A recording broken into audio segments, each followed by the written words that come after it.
Shalom, selamat malam Bapak Ibu Saudara yang dikasihi Tuhan Yesus Kristus. Selamat kita berjumpa kembali dalam renungan pada malam hari ini.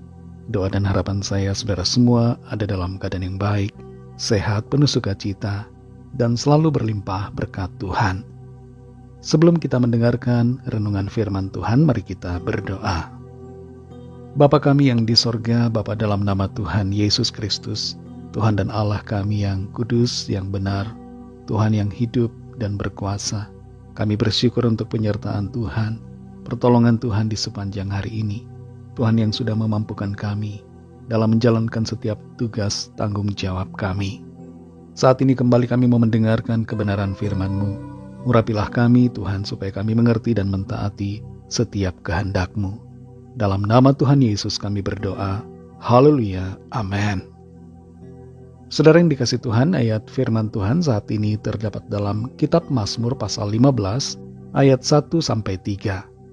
Tertulis demikian. Tuhan, siapa yang boleh menumpang dalam kemah-Mu?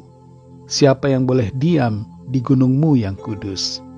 Yaitu dia yang berlaku tidak bercela, yang melakukan apa yang adil, dan yang mengatakan kebenaran dengan segenap hatinya, yang tidak menyebarkan fitnah dengan lidahnya, yang tidak berbuat jahat terhadap temannya, dan yang tidak menimpakan celah kepada tetangganya.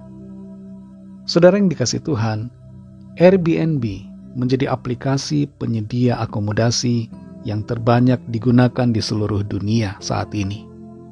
Ada sekitar 150 juta orang pengguna yang menggunakan jasa Airbnb.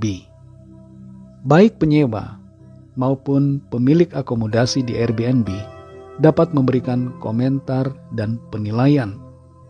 Pemilik akomodasi bisa menilai apakah penyewa memenuhi aturan akomodasi atau tidak, bagaimana perilaku penyewa dalam hal kebersihan, dalam hal ketertiban, penggunaan barang, dan sebagainya. Dan penilaian pemilik akan menjadi pertimbangan untuk pemilik lain apakah akan memberikan persetujuan kepada penyewa untuk menyewa atau tidak. Kalau manusia saja bisa memberikan penilaian dan menentukan standar kepada orang yang akan masuk ke tempat tinggalnya, Tuhan pun demikian adanya. Untuk datang ke rumah Tuhan, untuk beribadah kepadanya, Tuhan menginginkan suatu kondisi dari setiap orang yang sesuai dengan kehendaknya. Tuhan mau kita beribadah kepadanya dengan kondisi yang benar. Dalam Mazmur 15 ayat 1-3 ini tertulis, Tuhan, siapa yang boleh menumpang dalam kemah-Mu? Siapa yang boleh diam di gunung-Mu yang kudus? Yaitu dia yang berlaku tidak bercela, yang melakukan apa yang adil dan yang mengatakan kebenaran dengan segenap hatinya, yang tidak menyebarkan fitnah dengan lidahnya, yang tidak berbuat jahat terhadap temannya, dan yang tidak menimpakan celah kepada tetangganya. Pemazmur menyadari bahwa untuk datang beribadah kepada Tuhan, setiap orang perlu menjaga kondisi hidupnya, membersihkan diri dari segala dosa dan pelanggaran, serta tingkah laku yang jahat, yang tidak berkenan kepada Tuhan. Bukan hanya sekedar mencuci tangan dan kaki atau muka, tapi harus benar-benar memiliki kehidupan yang benar di hadapan Tuhan. Penyebutan istilah menumpang dalam kemah-Mu dan diam di gunung-Mu yang kudus berbicara tentang kegiatan ibadah kepada Tuhan. Ibadah tanpa kehidupan yang benar adalah ibadah yang munafik, ibadah yang sia-sia, ibadah yang tidak berkenan kepada Allah. Dalam Matius 15 ayat 8-9 tertulis tentang bagaimana Tuhan menegur orang-orang yang beribadah tapi tidak sungguh-sungguh beribadah. Bangsa ini memuliakan aku dengan bibirnya, padahal hatinya jauh daripadaku. Percuma mereka beribadah kepadaku, sedangkan ajaran yang mereka ajarkan ialah perintah manusia. Tuhan tahu bagaimana kondisi kehidupan kita. Dia tahu bahkan sampai kedalaman hati kita. Dan itu sebabnya Tuhan mau agar kita sungguh-sungguh datang kepadanya dengan hati yang tulus dan kehidupan yang murni, benar di hadapan Tuhan. Dalam Roma 12 ayat yang pertama tertulis, karena itu saudara-saudara, demi kemurahan Allah, aku menasihatkan kamu supaya kamu mempersembahkan tubuhmu sebagai persembahan yang hidup, yang kudus dan yang berkenan kepada Allah. Itu adalah ibadahmu yang sejati. Saudara yang dikasihi Tuhan, mari miliki kehidupan yang berkenan kepada Tuhan, yang seturut dengan kehendak firman-Nya. Singkirkan semua dosa dan pelanggaran, agar kehidupan kita menjadi suatu ibadah yang menyenangkan hati-Nya. Dan kehidupan ibadah kita menjadi kehidupan ibadah yang berkenan di hadapan-Nya. Mari kita berdoa. Terima kasih Tuhan Yesus, kami bersyukur kepadamu untuk firman-Mu yang mengajar kami dan mengingatkan kami untuk hidup benar, hidup seturut kehendak firman-Mu dalam praktek keseharian kami. Tolong kami supaya kami tidak memfitnah sesama kami, tidak berbuat jahat terhadap teman, dan tidak menimpakan cela kepada tetangga kami.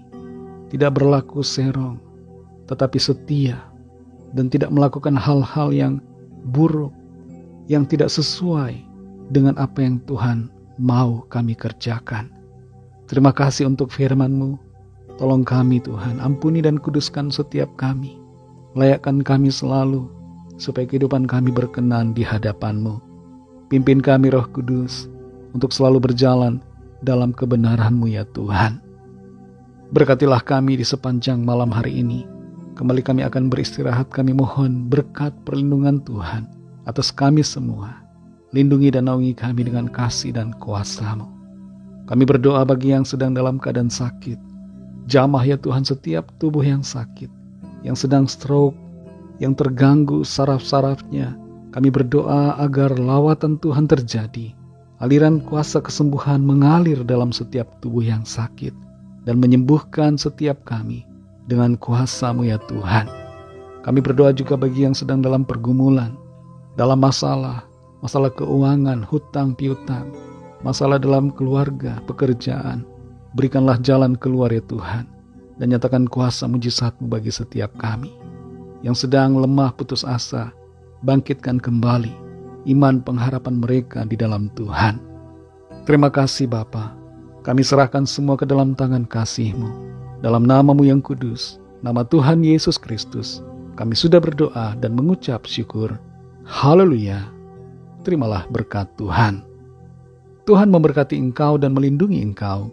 Tuhan menyinari engkau dengan wajah-Nya dan memberikan kasih karunia. Tuhan menghadapkan wajah-Nya kepadamu dan memberikan damai sejahtera. Berkat dan anugerah dari Allah Bapa, kasih karunia dalam Tuhan Yesus Kristus, dan persekutuan dengan Roh Kudus menyertai kita semua sekarang ini dan sampai Maranatha Tuhan Yesus datang kembali, dan bahkan sampai selama-lamanya. Dalam berkat nama Tuhan Yesus Kristus. Haleluya. Amin. Puji Tuhan, saudara yang dikasihi Tuhan. Saya percaya firman Tuhan menjadi berkat dan kekuatan buat saudara semua, dan Roh Kudus akan menolong saudara untuk senantiasa hidup kudus dan berkenan di hadapan Tuhan. Tuhan Yesus memberkati saudara semua. Selamat beristirahat dan sampai jumpa dalam renungan yang berikutnya. Haleluya.